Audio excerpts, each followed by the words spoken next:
¿Qué fue lo que pasó? ¿Qué fue lo que ha ocurrido? Miren, les voy a poner esto porque así a veces se lee las escrituras. Hay gente que lee así.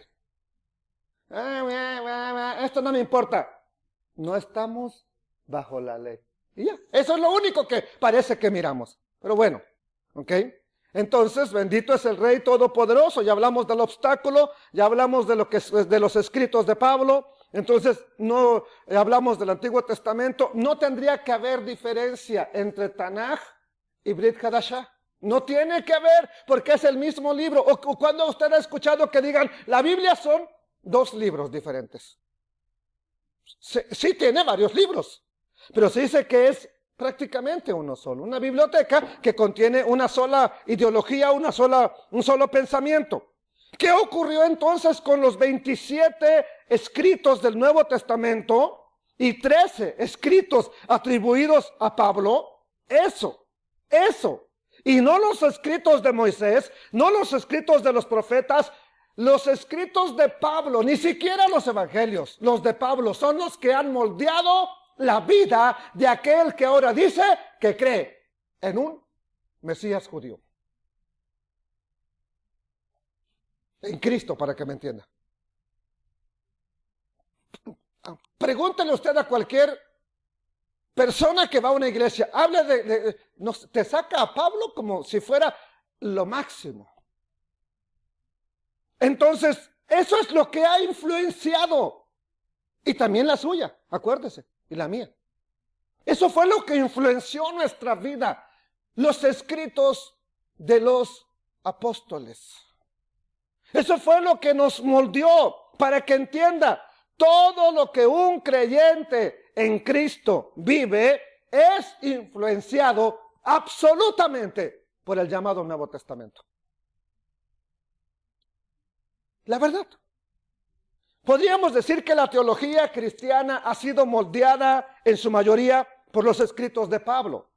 Por eso existe una teología que dice que el cristiano no tiene que guardar festividades como la que vamos a celebrar esta noche, que ya no tienen por qué hacerlo, que ya el tema de la Brit Milá no tiene nada que ver, que el tema de la dieta alimenticia nada tiene que ver. Todos esos temas relacionados con la instrucción del Eterno prácticamente se eliminaron de la vida de un creyente en el Mesías debido a erradas interpretaciones de lo que dicen que el apóstol Pablo dijo. Una cosa es que yo diga una cosa y otra cosa es que dentro de 30 años usted diga, es que yo oí que el hermano dijo esto. Bueno, ¿estás seguro? O nada más leíste el escrito y tú supones que yo lo dije. Yo le aseguro una cosa, si Pablo llegara mañana, domingo, a una escuela dominical y llegara a escuchar que están hablando, Pablo dijo esto, ahí mismo se vuelve a morir. Ahí mismo cae muerto porque hubiera dicho, oigan, yo nunca quise decir eso. No sé de dónde lo sacaron. Bueno, ¿cuáles son los escritos que más están forjando la vida de una persona creyente? Bueno, mira, aquí tenemos una diapositiva. La iglesia me ha dado, ¿qué cosa? Fe. ¿Qué más? Sacramentos. ¿Qué más? Mandamientos. Me señala el camino hacia el cielo. ¿Quién dice que lo hace? ¿Quién? Entonces la Biblia no sirve para nada. Ok, y luego, ¿qué más dice al final? Espérenme, me estoy acomodando esto. Mi mayor dicha, ser cristiano. ¿A dónde apareció la palabra del Eterno ahí? Por ningún lado. Ahora, la carta a los Gálatas y la carta a los Romanos son escritos bien mal interpretados. Y hay libros y libros. Este es un libro, yo le tapé el autor para que por lo menos no lo compre. Ok. Hay libros y libros, llena usted una biblioteca nada más con escritos, con libros que hablan de la supuesta interpretación de Gálatas y Romanos. Cada vez que usted llega a una congregación con su pastor y le dice, ¿qué cree, pastor? Quiero aprender las raíces. Yo no quiero de Constantino para acá, yo quiero desde la raíz. Bueno, cuidado, cuidado, cuidado. No te me vayas a judaizar. Mejor léete Gálatas, léete Romanos. Después que leas eso hablamos. Ya él, como no sabe ni por dónde empezar, lee Gálatas, lee Romanos y ahí ya, ya después llega, perdón, pastor, estaba equivocado. Aquellos son herejes. Aquellos son hijos del diablo. Y nosotros, hijos del Eterno. Y ya, asunto solucionado. Entonces, amados hermanos, quiero decirle que cualquier pastor que usted vaya con una inquietud y le diga, oiga, ¿qué había antes del concilio de Nicea? ¿Qué existía? Lea Romanos, lea Gálatas, ahí se va a dar cuenta. ¿Por qué no te mandan a Génesis? ¿Por qué no te mandan a Éxodo? ¿Por qué no te mandan a Levítico? ¿Por qué no te mandan a Números, a Devarim, Deuteronomio? ¿Por qué precisamente a Gálatas y Romanos? Porque ahí está el famoso sustento de lo que creen. Esto es solamente una muestra que aún en el siglo XXI la filosofía romana está metida hasta lo más adentro de una iglesia cristiana. Cuando uno es evangélico, siempre dice, ya no soy católico, yo ya no pertenezco a eso. Pero sorpresa, la doctrina de Roma está tan metida dentro de la iglesia evangélica que todo lo que practican lo dictaminó el Vaticano. Todo. Así de sencillo. Y si no, pues, bueno, van a decir, es que yo no adoro santos, ¿ok? Pero adoras a los cantantes. Adoran a los apóstoles, adoran a los predicadores. Sigue siendo la misma. Aquellos siquiera ya están muertos y a lo mejor redimieron su vida. Estos todavía son sinvergüenzas, están vivos y permiten que los adoren. Entonces, en otras palabras, estarían mejor la iglesia católica que la iglesia evangélica, porque aquellos siquiera no están copiando, están haciendo su propia teología. Amados hermanos, entonces, cuando usted les mueve un poquito acerca de lo que es enseñanza de Abraham, de David, de Daniel, enseñanza más atrás de los apóstoles, y nada más les toca un poco a usted de las raíces de nuestra fe. No. Ahí el amor que te tenían, porque cuando llegas te amamos, te queremos, eres lo máximo, pero nada más empiecen a hablar de estas cosas y el amor por arte de magia se convierte en odio. Y vas a ser uno de los primeros que le van a decir, usted mejor se debería de ir de aquí. Bueno, y luego empiezan a atacarte. Y luego empiezan las agresiones. Por eso usted nunca debe de atacar a nadie. Nunca por su fe. Que si no quiere cambiar de creer, déjelo. Ustedes póngale la escritura, pero no lo ataque, no lo agreda. Porque usted y yo no somos nadie para cambiar a una persona. Lo que creemos no es motivo para agredir a nadie más. Bendito el Rey de toda la gloria. Ahora, ¿qué sucede?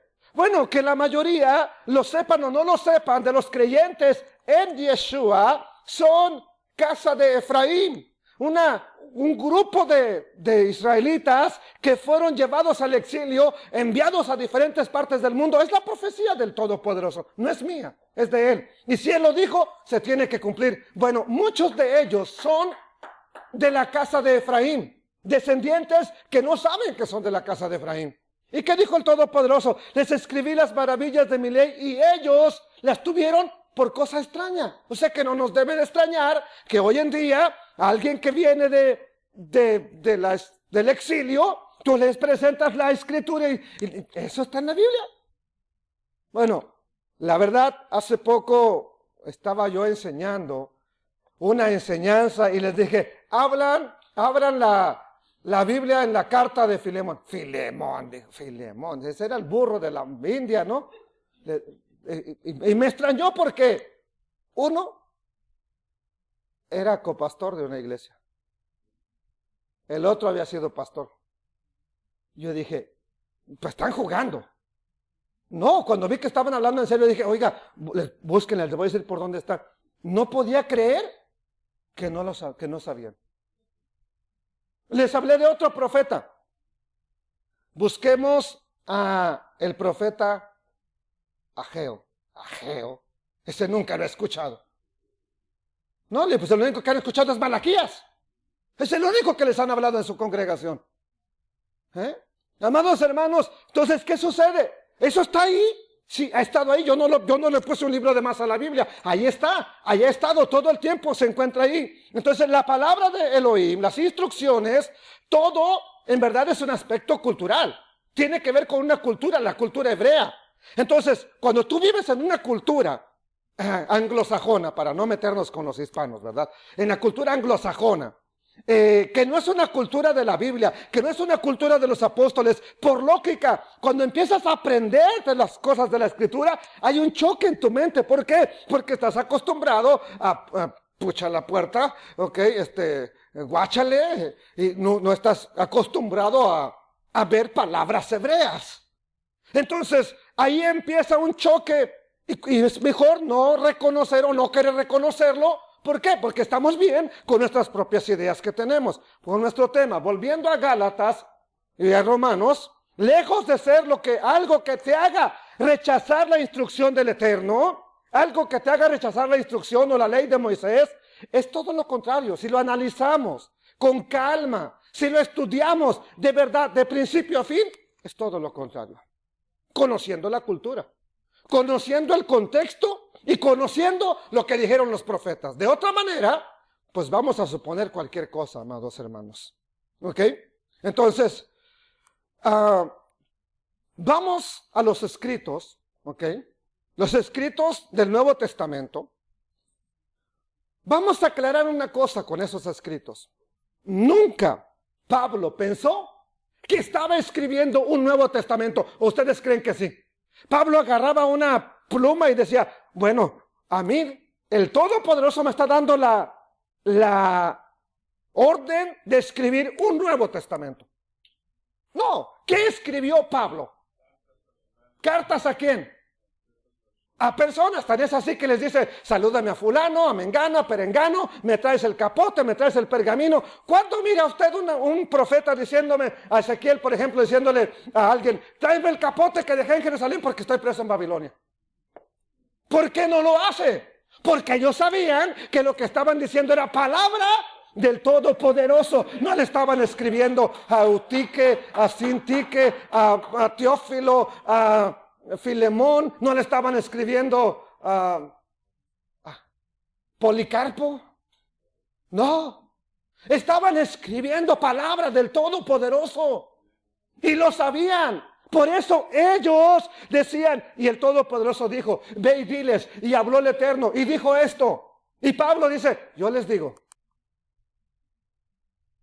Muy diferente. Él nunca tenía en la mente, estoy escribiendo el Nuevo Testamento.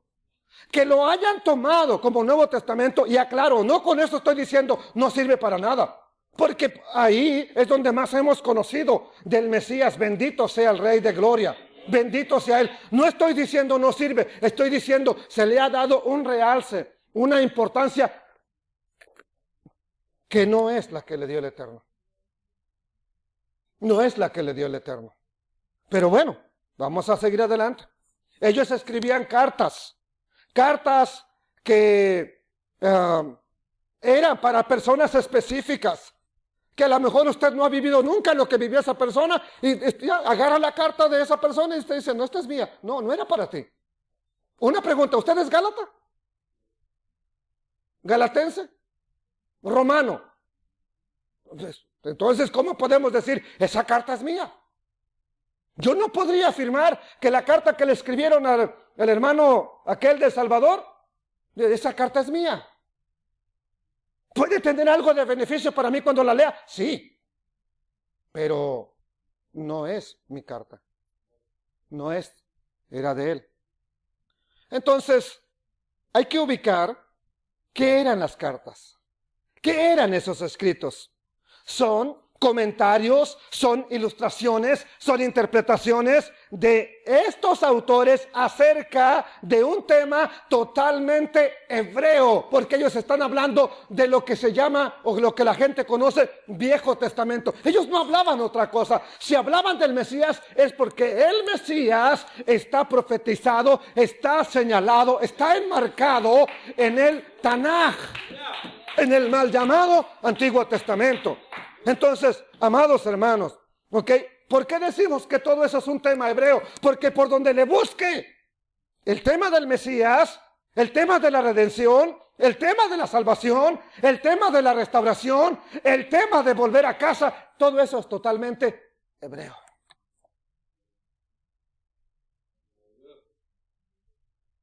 Todo eso es hebreo.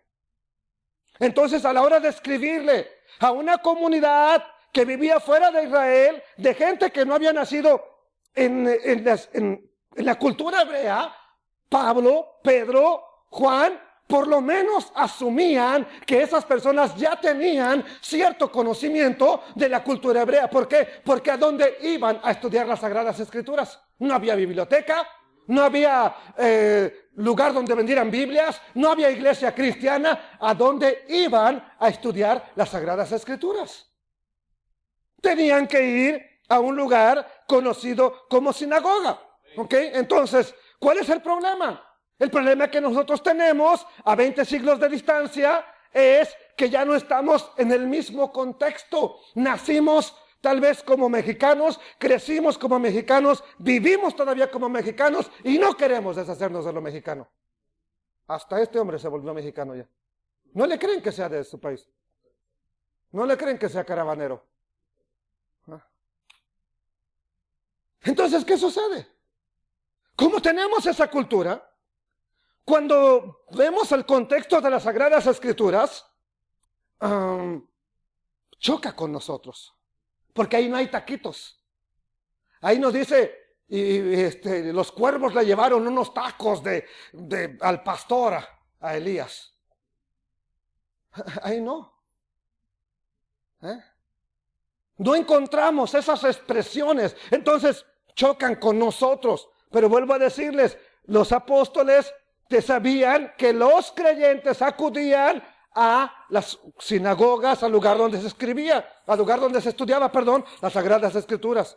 Ellos iban ahí. ¿Por qué? Porque en ese tiempo no había lugar donde vendieran Biblias. No tenían que acudir a otro lugar. Entonces, si alguien ha asistido alguna vez a una sinagoga, sabrán que ahí no hay ninguna imagen. Aquí tenemos esto, ¿verdad? Lo señalo, porque no es nuestro. Pero a la tarde los tengo que quitar. ¿Ok? Que sea totalmente más hebreo lo que estamos mirando. Bueno, en una sinagoga, ¿qué hay ahí? Ahí no hay ninguna imagen. Ahí no hay cruces. Ahí no hay cristos. Ahí no hay santos. Ahí no hay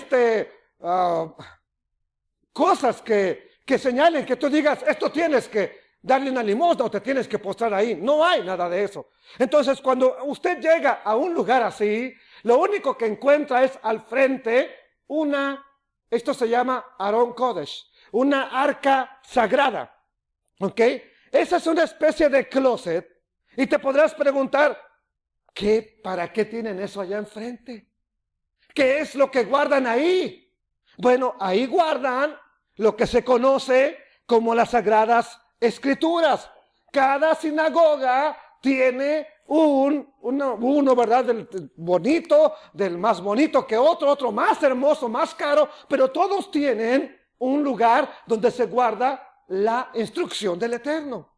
Esto es lo importante en una sinagoga. Ahí no es el sacerdote, no es el fulano de tal, es esto lo más importante. Cuando la sacan de ahí, cuando se llega a sacar, la gente guarda completo respeto, una reverencia especial.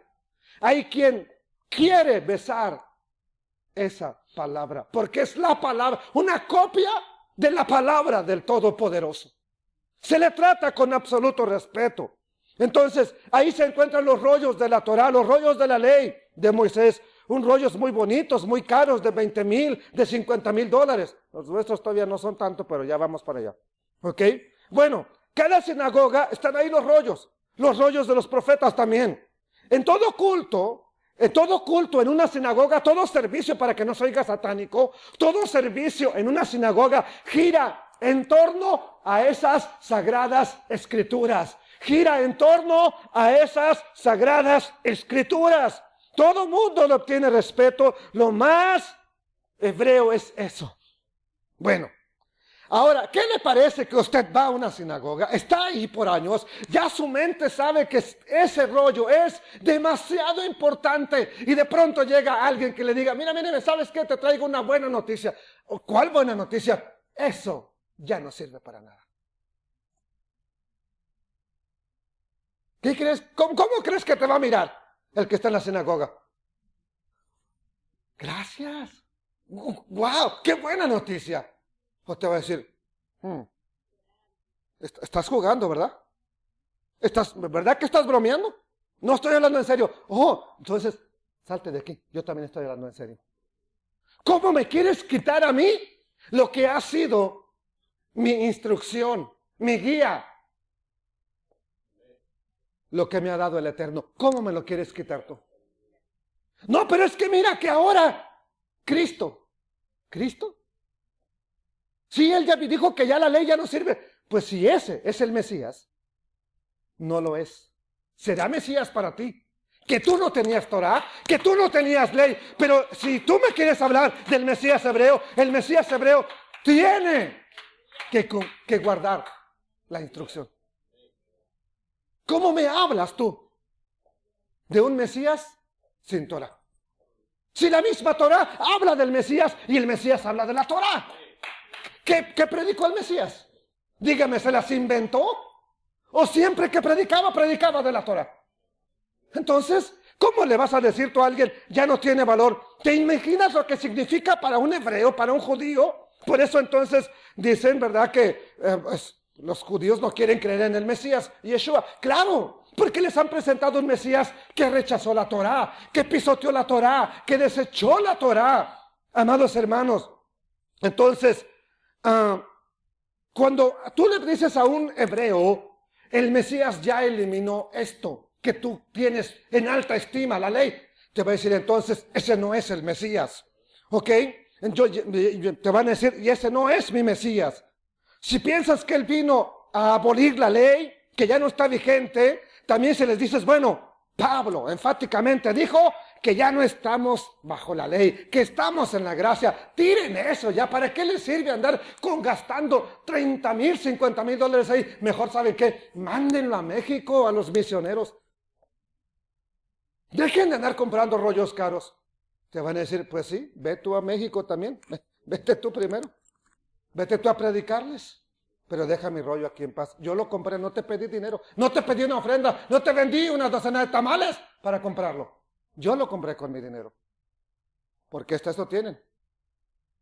Lo compran de su dinero. Amados hermanos. Entonces, creo que por aquí, con todo esto que estamos viendo, alguien metió mano negra en lo que se cree hoy en día. Todo iba bien. Adán, con sus problemas y todo, ¿verdad? Noé, Abraham, Josué, Moisés, Zacarías, Malaquías, todo iba bien. Juan el Bautista, Yeshua, los apóstoles, todo iba bien. De pronto, 2000 años después del Mesías, vemos que todo está al revés. Y nos preguntamos qué sucedió. Bueno, tuvo que haber algo que metió mano negra. ¿Cuál es la supuesta base para decir eso? Ya lo vimos, carta a Gálatas, carta a los Romanos. Estas cartas es donde aparentemente Pablo dice que ya no estamos bajo la ley, que ya no estamos en la ley, que ya no hay que cumplir la verdad, que ahora que hay que hacer las cosas de diferente manera. Y bueno, eso es lo que dicen las personas. Recuerde, primeramente, que Pablo no escribió en capítulos, pero vamos a ver que él era un rabino instruido, que conocía la instrucción, y vamos a pensar que nosotros no somos romanos, pero estamos viviendo en Roma. y que Él nos envía una carta a nosotros que queremos abrazar la fe del Mesías Yeshua. Él nos envía una carta, vivimos en Roma, y se llama Carta a los Romanos. Pero no nos escribe porque seamos romanos, nos escribe porque ya conocemos de las cosas del Eterno. Y entonces, pensemos que somos esa comunidad, nos envían esa carta, y sobre todo les escribe a gente interesada en las cuestiones hebreas. Un rabino muy instruido nos está escribiendo donde nos declara en qué consiste la fe que él tiene. Y nos quiere explicar para que no vivamos desviados. Entonces pensemos que esta carta está dirigida a nosotros.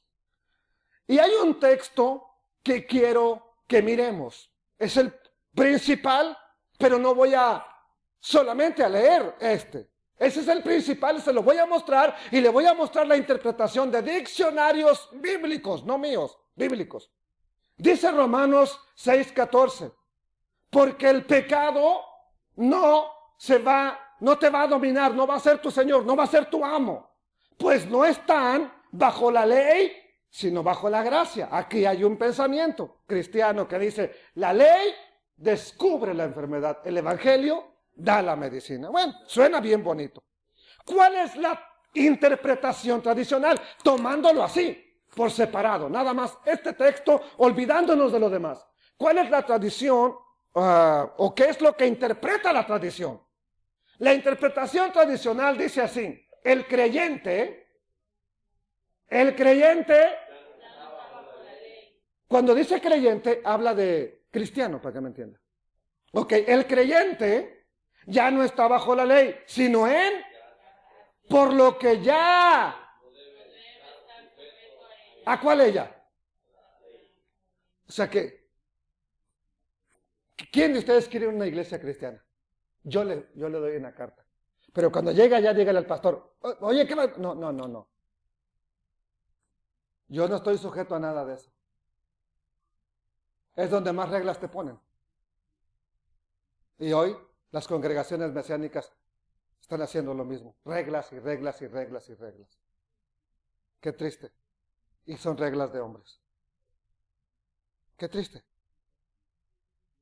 Por lo que ya no debe estar sujeto a ella, a la ley. Los que están en Cristo no están bajo el régimen de la ley y aclara. Para él la ley es la ley de Moisés. Como medio para alcanzar la salvación. ¿Quién lo dijo? Comentario bíblico de la editorial Portavoz del año 2001, página 261, en el apartado 49, Modi Press. Ese fue el que lo dijo. Nomás que ya lo dijiste muy fuerte, hermano. Ok, no va a ser una persona de allá, ok. Vamos entonces a analizar. Esto es lo que dice la interpretación tradicional. Tú ya no tienes que vivir nada de la ley de Moisés, nada. Y la ley de Moisés prácticamente es todo el Antiguo Testamento. Eso es lo que se conoce como la ley. Bueno, vamos a ver otro pasaje más, ¿verdad? Y vamos a ver el verdadero entendimiento. Verdadero entendimiento. El contexto nos muestra que Pablo no habla de la ley de Moisés, la llamada Torá, la instrucción del Eterno, sino de una ley en particular. Y me atrevo a decir que es una ley un tanto desconocida o no mencionada a la hora de leer la carta a los romanos. En este caso específico de Romanos 6:14 se refiere a la ley del pecado y de la muerte. Esta no es la misma ley que la ley de Dios, que la Torá. Es una ley como la ley de la gravedad. Tiro esto, cae, va a caer. 1000 veces lo aviento, 1000 veces va a caer. ¿Por qué? Porque es la ley de la gravedad, lo atrae hacia abajo. Bueno, la ley del pecado y de la muerte es esta. Peca, vas a morir. Peca, estás condenado a la muerte. Peca, tu destino es la muerte. Peca, tu paga es la muerte. Peca, te corresponde morir. Esa es la ley que no se menciona. Solo para poderlo probar, vamos a Romanos 7:25 y Romanos 8:2. Los vamos a mirar juntos. Y dice la Escritura así, véalo conmigo. Gracias doy a Elohim, ¿por quién? por Yeshua el Mesías, Adón nuestro, así que yo mismo con la mente sirvo, ¿a qué? A la ley de Dios, mas con la carne, ¿sirvo a qué? O sea, todavía me domina el pecado. Pablo, no un pastor del siglo XXI que se cree tan santo que no te quiere ni saludar. Pablo dice, oigan, a mí todavía me domina el pecado. No, es que él se quiere identificar con los pecadores. No, Señor. Él está escribiendo y él es sincero a la hora de hacerlo. ¿Saben qué? Todavía con la mente sirvo a la ley de Elohim. Aquí aclara una ley. La otra, con la carne me gana. ¿Qué es lo que decimos cuando fallamos? Me ganó, hermano. ¿Qué te ganó? Pues la ley del pecado. Esa te venció. Ganó más que la ley de Elohim. Romanos 8:2 dice, porque la ley del Espíritu de vida en Yeshua el Mesías me ha librado. Punto, aquí aclaro, aquí, punto, me detengo. La ley del Espíritu. ¿Cuál es esa? Mira, hermano, yo no necesito la ley de Dios. A mí lo que me dice el Espíritu. Si voy a cometer pecado, el Espíritu me dice, yo estoy contigo, no temas. Oh, sí. Thank you. Y eso es lo que aparentemente nos dicen, ¿verdad? Que esa es la ley del Espíritu de vida. Vamos a verlo con las mismas escrituras. Ellas nos tienen que decir cuál es la ley del Espíritu. Y no lo que yo les diga. La ley del Espíritu de vida en Cristo Jesús me ha librado de la ley del pecado, que el fin es la muerte. Vemos aquí cuántas leyes por lo menos. En el capítulo 7 y terminando en el capítulo 8. Y todo el contexto empieza en Romanos 6. Bueno, por lo menos estamos viendo dos leyes. La ley del pecado, la ley del eterno.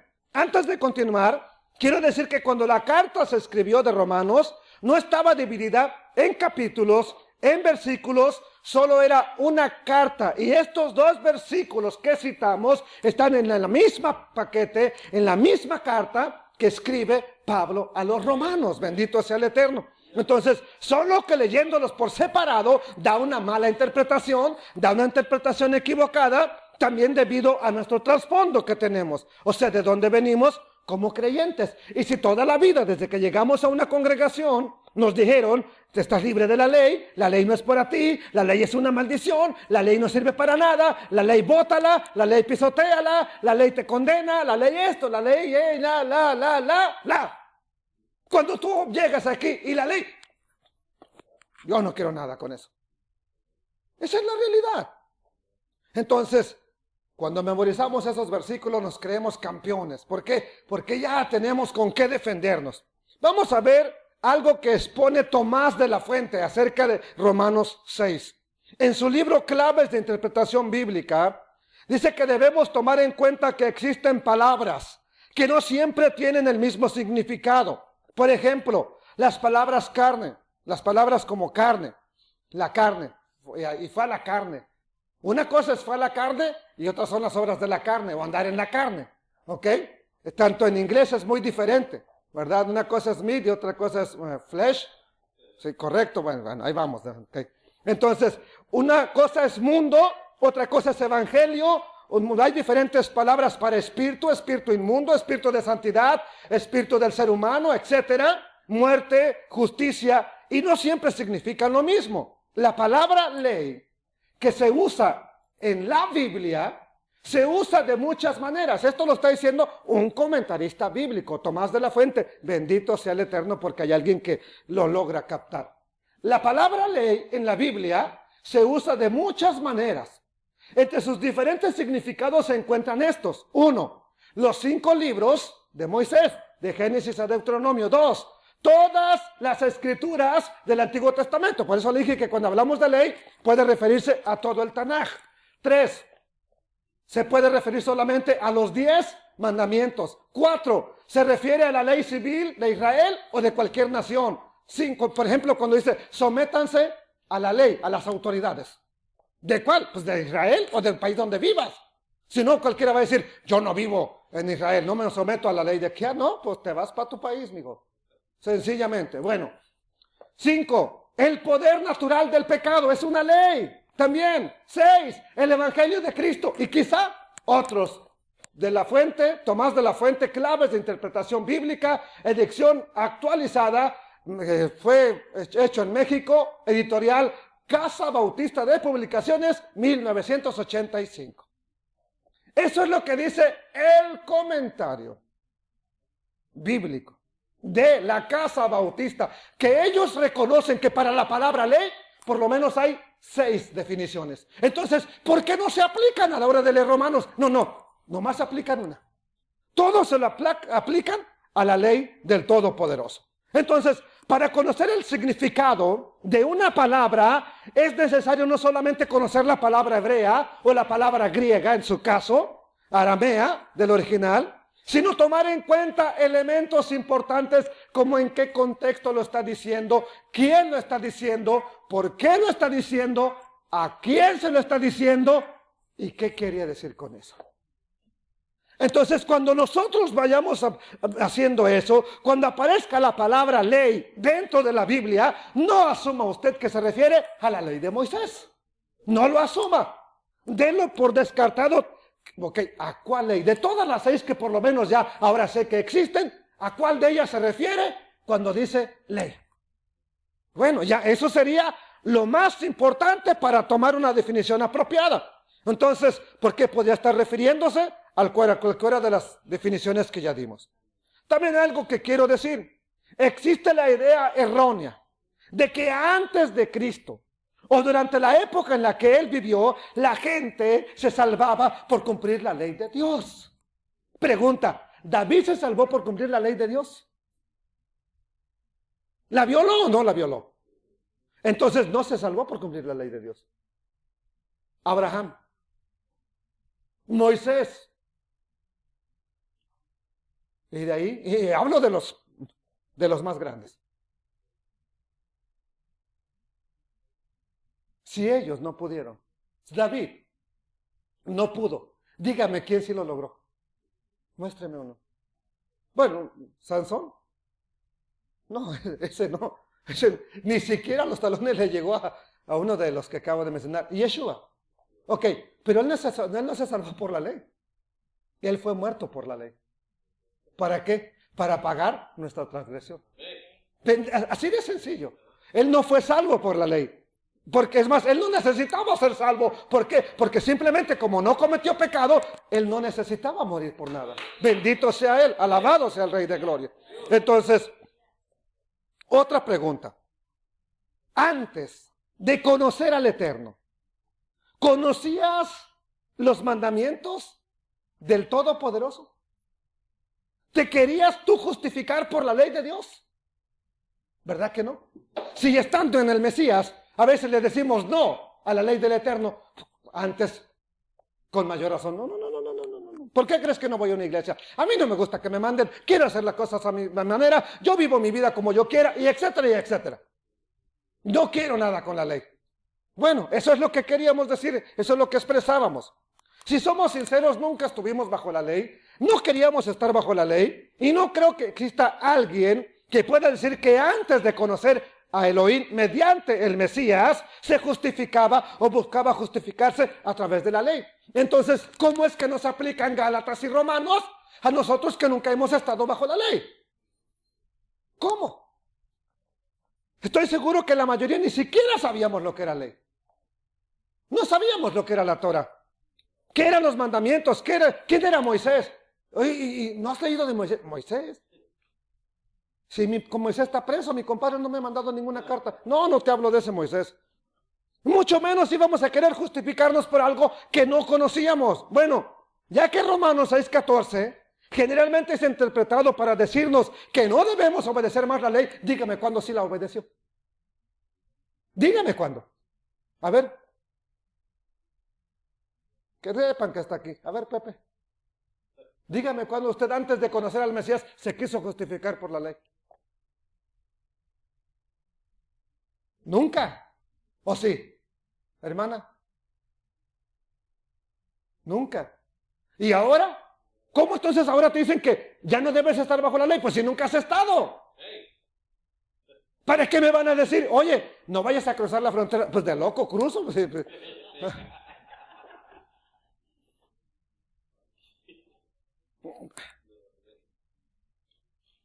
Pues ya no estás bajo la ley, pues si nunca he estado.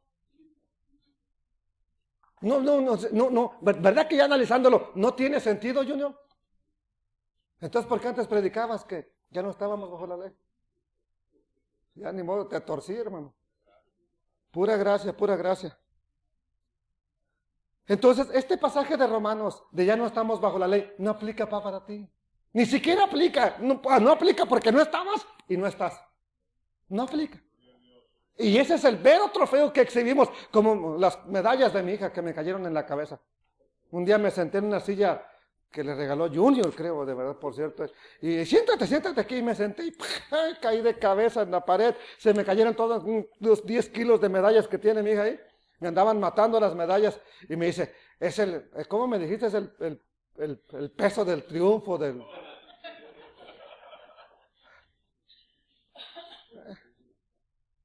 Ahí las tiene exhibiendo sus kilos de medallas que tiene de pura hojalata, yo creo que son porque están pesadas. Kilos de medalla que tiene ahí. Así la exhibíamos este texto. Mira, ya no estoy bajo la ley. Pues nunca has estado. Nunca lo estuviste. Entonces, amados hermanos, denle gloria al Todopoderoso. Bendito sea Él. Si usted nunca fue instruido a obedecer la ley, ni antes de conocer Elohim, ni después de conocerlo, esto último, gracias a los maestros que teníamos, además, no existe ningún capítulo, no existe un pasaje que sustente que la salvación en algún momento ha sido por obras. No hay. ¿Sí? Las obras no nos pueden sostener, no nos pueden salvar. Y escrito está, y que por la ley ninguno se justifica con Elohim. ¿Por qué? Porque nadie la ha podido guardar. Así de sencillo. Por eso no podemos. Si pudiéramos guardarla completa, podríamos justificarnos, pero no podemos. ¿Qué más nos dice? Es evidente. ¿Por qué? Porque el justo por la fidelidad, por la emuná, vivirá. Sencillamente así. ¿Qué más nos dice, amados hermanos? O sea, no hay otra manera de cómo obtener la salvación. Porque por gracia son salvos por medio de la emuná, de la fidelidad. Y esto no es algo que ustedes hayan obtenido, pues es un regalo de Elohim, no por obras. ¿Para qué? Para que nadie se gloríe. Entonces vamos a entenderlo. La ley y la gracia no son cosas opuestas o peleadas. Una va junto con la otra. Noé halló gracia y fue salvo. David halló gracia y fue perdonado. Daniel halló gracia y fue perdonado. José halló gracia y fue puesto en alto por el Todopoderoso. Simplemente la ley y la gracia van tomadas de la mano. Alabado el Rey de la Gloria. Nos quieren hacer creer que hay tiempos de gracia, hay tiempos de ley, hay tiempos de esto, hay tiempos del otro. Entonces, si solamente existía la ley antes, no existía la gracia, ¿verdad que no? Solamente existía la ley. Pero Noé halló gracia. David halló gracia. Israel halló gracia. Abraham halló gracia. Los profetas hallaron gracia. Moisés halló gracia delante del Eterno. Entonces, ¿cómo es que alcanzaron gracia?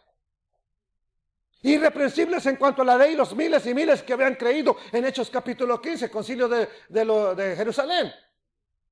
Celosos de la ley, guardadores de la ley. Los miles que habían creído ¿en quién? En el Mesías. Iba junto, lo uno con lo otro. Jamás en la vida de los creyentes, tanto del Antiguo Testamento como del Nuevo Testamento, esto representó un conflicto. Ahora, 2000 años después de terminada la Escritura, es que tenemos conflictos. Si creemos que ahora ya no estamos bajo la ley, porque ha venido el Mesías, por lógica, antes sí estaban solamente en la ley y no había gracia. Pero ya les probé que no estaba separado. Lo uno iba junto con lo otro. ¿Se acuerdan de Noé? Ya no les cito nada, ya lo saben. Otro, Moisés, todos ellos. Entonces Pablo mismo, en la carta a los Romanos, expone claramente en el capítulo 4, está enseñando y pone a Abraham, pone a David como testigos de dicha doctrina que es la cuarta regla de interpretación bíblica, que ellos alcanzaron gracia. Que no fueron salvos por la brit milá, no fueron salvos por lo que hicieron, fueron salvos por la gracia del Todopoderoso. Bendito el Rey de la Gloria. Ya que aclaramos esto, podemos entonces deducir que Shaul, Pablo, al decir no estamos bajo la ley, no se refiere a la ley de Moisés. Por lógica, ¿a qué se refiere entonces? ¿A qué ley se refiere? Usted ya lo sabe. Pero hay gente que no. Y como estamos estudiando, no, pues, ¿qué importa que nos desvelemos un poquito? ¿Verdad? Manténgase vivo, manténgase despierto. Cuando un rabino, sea Pablo, sea cualquier otro, menciona la palabra ley, no necesariamente se refiere a la ley de Moisés.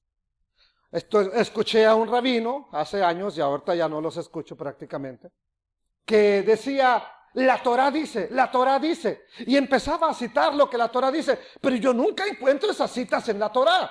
Cuando lo empiezo a leer el Talmud, me doy cuenta que está escrito en la Torá oral, en la Torá Shebe'al Peh. Entonces, pero él dice, la Torá dice. Cuando alguien que no conoce de las cosas hebreas, oye a un rabino decir, la Torá dice. Como Pablo también en algún momento dijo, la Torá también dice, las mujeres estén sujetas a su marido. La Torá. A ver, encuéntramelo. Encuéntramelo. Entonces, amados hermanos, cuando no conoces, mira, ya viste, por eso la ley era mala, malísima. Qué bueno que nos vinieron a quitarla. Nunca la has tenido. Nunca has estado bajo de ella. No la conoces, no la has vivido. ¿Cómo sabes que es mala? Bien que la gente sabe, esa persona es mala como la carne de tiburón. ¿Y por qué sigue comiendo tiburón si es malo? No, ya sabe la otra expresión, bien que la sabe. ¿Y por qué le sigue entrando si saben que es malo? Hasta que no tiene que venir el Dios doctor y decirle, no coma más esto, Señor, porque se me va a morir de colesterol. Ay, me estoy muriendo, ya no lo voy a comer. Ah, te lo dijo el Eterno, no quieres, te lo dice el Señor doctor y ese sí.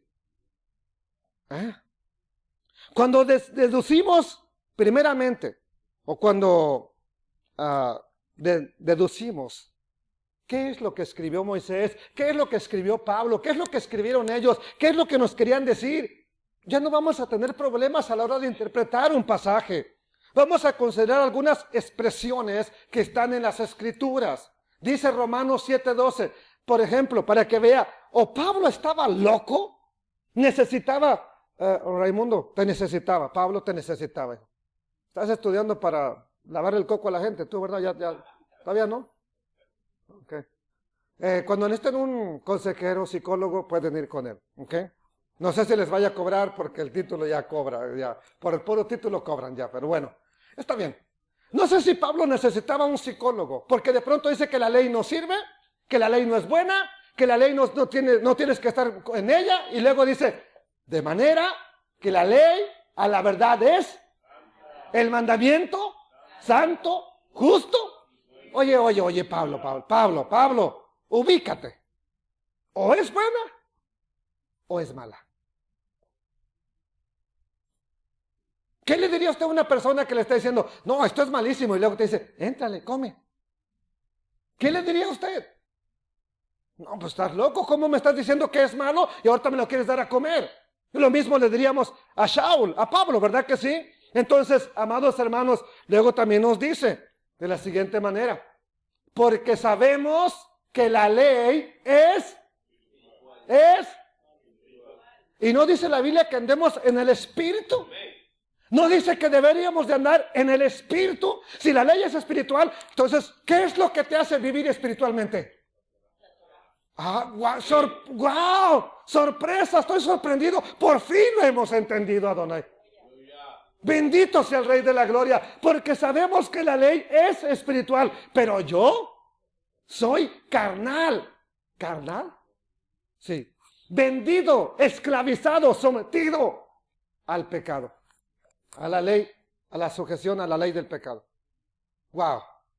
Entonces, si en Romanos 6:14 se refiere a la ley de Dios, No tendría que ser visto como algo negativo, porque Pablo no lo toma como negativo. Él dice que la ley es buena, que es justa, el mandamiento santo es bueno, es espiritual. No tiene que ser malo y no tiene que ser la ley del Eterno de la que está hablando. Entonces, vamos a ir a un pasaje, ¿ok? Para ver que Pablo mismo seguía estando bajo la ley. Y no son mis palabras, son las de él. Hechos, capítulo 18, verso 18. Mas Pablo, habiéndose detenido aún muchos días allí, después se despidió de los hermanos y navegó a Siria. Y con él iban Priscila y Aquila. Y habiéndose rapado la cabeza en Cencrea, porque había hecho un voto, tenía hecho un voto. ¿Voto de qué? De Nazareo. Y dice, y llegó a Éfeso y los dejó allí, a Aquila y a Priscila, y entrando en la sinagoga discutía con los judíos. Ya pelón, ya rapado, iba a la sinagoga, los cuales le rogaban que se quedara con ellos por más tiempo, pero no accedió. Yo no sé cómo peleaba con ellos y le rogaban que se quedara. Esa es una contradicción total la que nos pusieron en la traducción. Él debatían, les decía una cosa, él les decía la otra, pero querían, danos más, ¿ok?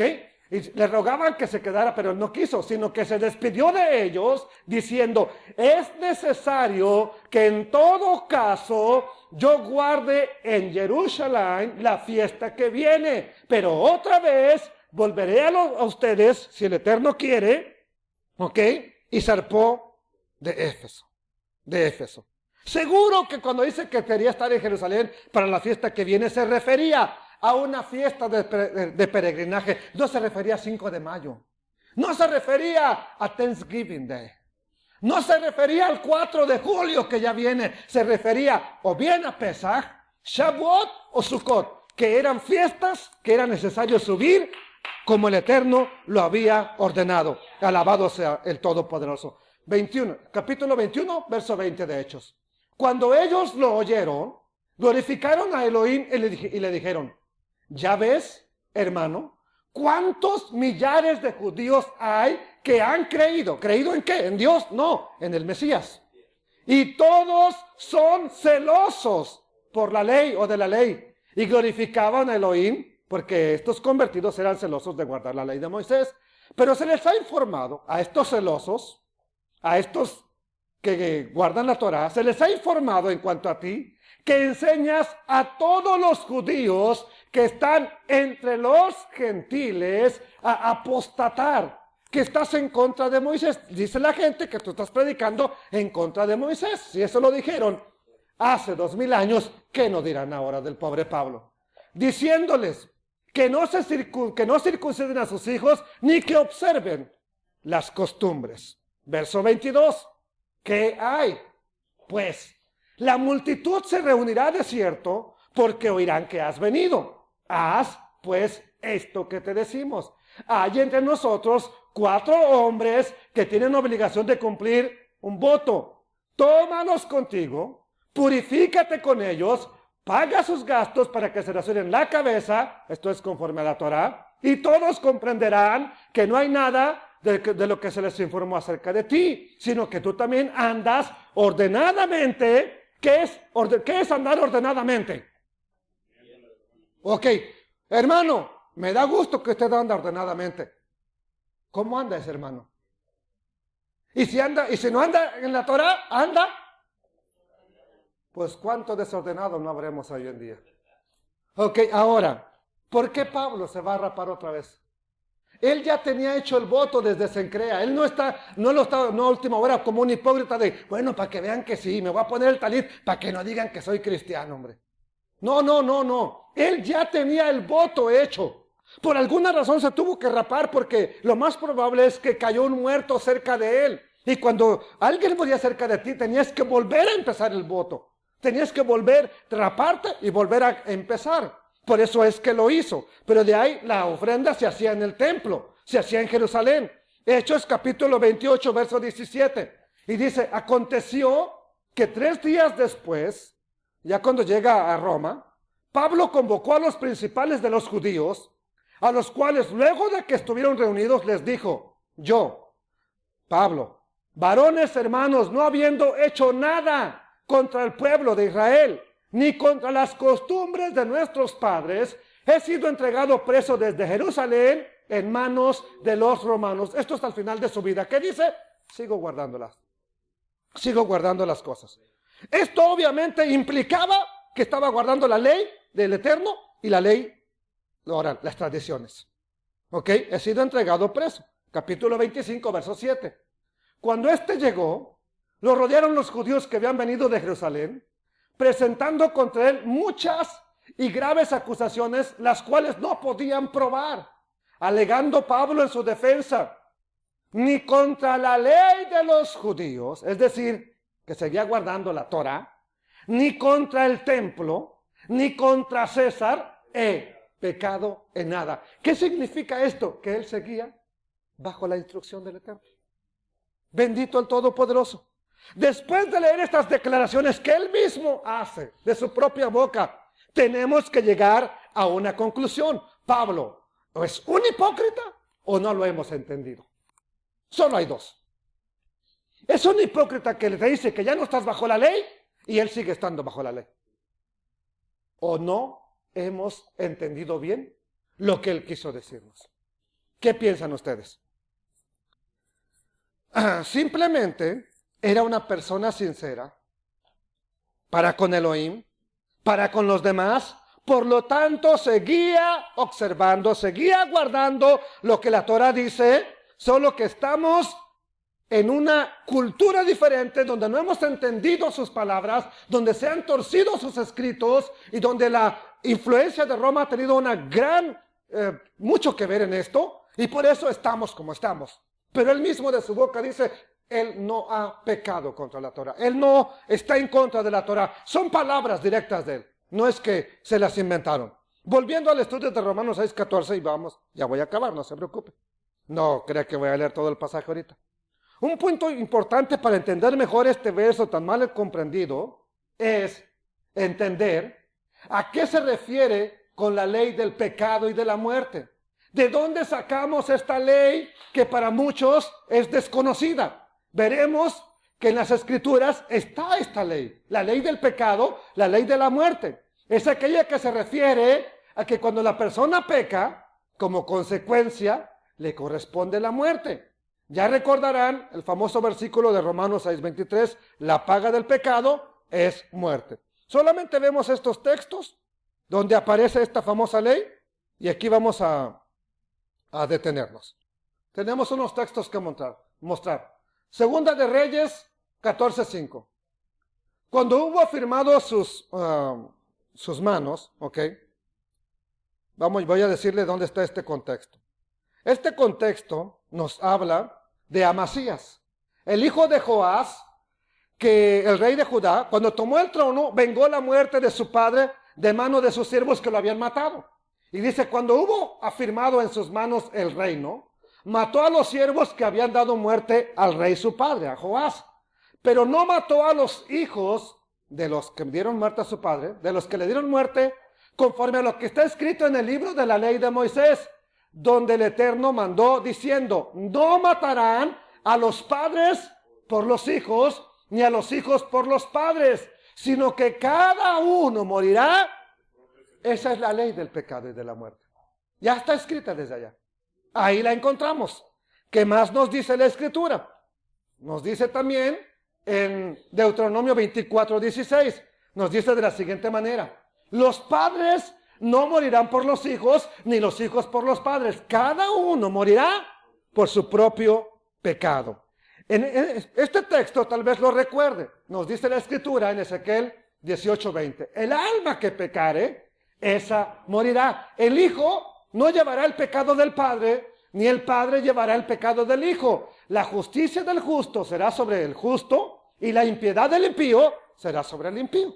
Entonces, ¿cuál es la paga del pecado? Muerte. Romanos 5:12. Y esto lo estoy tomando desde allá para que no digan, usted me habla puro Nuevo Testamento. No, desde allá está escrito. Romanos 5:12. Y dice, por tanto, como el pecado entró en el mundo por un hombre, y por el pecado, ¿qué trajo? Así la muerte pasó a todos los hombres. ¿Por qué? por cuanto todos pecaron. Capítulo 6, verso 16. ¿No saben que si se someten a alguien como esclavos para obedecerle, son esclavos de aquel a quien obedecen? Sea del pecado, ¿qué te trae el pecado?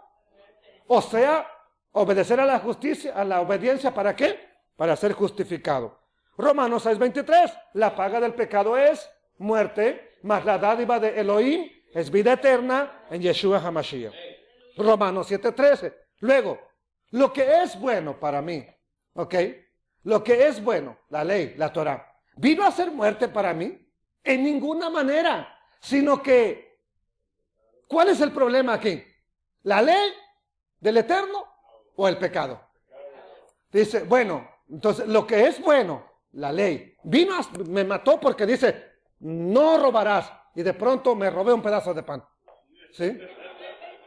Ok, entonces, ¿cuál es el problema? ¿El mandamiento? No, la acción que cometiste.